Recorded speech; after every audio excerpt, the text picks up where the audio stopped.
气压系统由于其力量不小，加上移动精准，被很多需要开关或2个定点移动的系统使用。这部影片我们将要说明如何装配气压系统。首先说明气压模组 PCM， 图中左下有2个电源插口，并且在上方分别有蓝色和绿色的标示。绿色标示为压缩机的连接处，蓝色标示则为压力开关的连接处。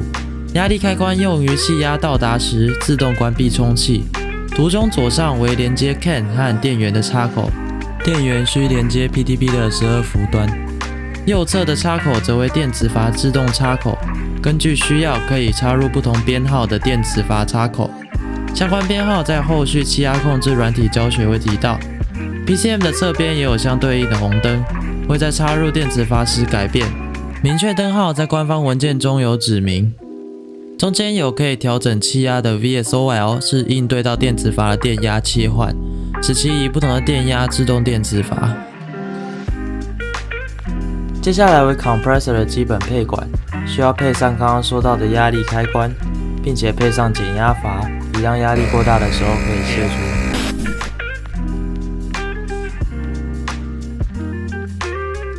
整个系统以气瓶为中心，首先要有气瓶气压表，并且在气瓶末端装上开关，用于泄压。之后连接到设备的管路需要有调节阀。现在让我们仔细来看看调节阀。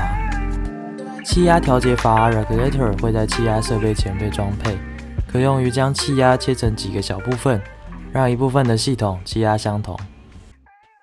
当说到调节阀时，会看到有4个开口。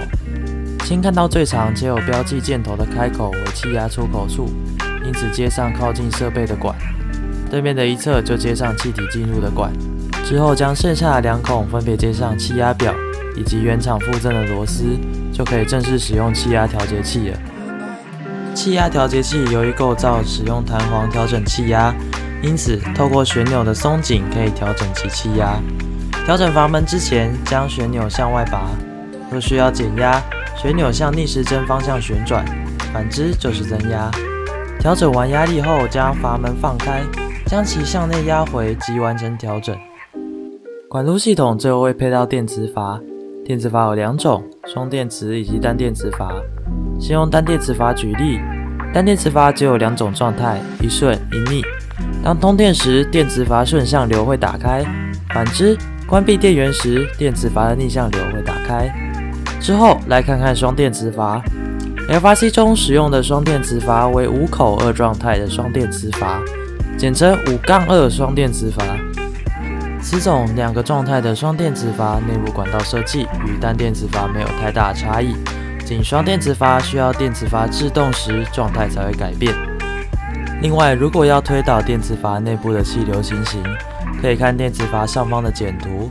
以刚刚的双电磁阀简图举例，左右2个区间指的就是不同状态下气流可以流动的情形。左区间指的是左电磁阀驱动，而使机构靠左的活塞动作。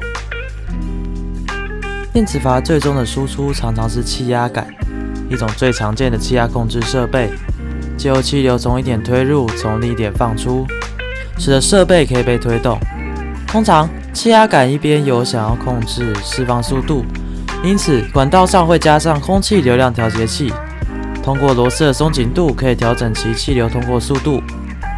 其和前面说到的气压调节器的差异为，气压调节器输出的是固定的气压，而其是将固定的气流以特定的流速排出，因此其制动不精准也不迅速。总结气压系统需要注意官方提供的配管规则，确定阀门以及气压表都有装配，一来是为规则限制，二来是安全着想。其他问题则可以透过查询 documentations 或硬件厂商提供的文件解决。以上是这次气压系统的教学，这里是 FRC 8725，下次再见喽。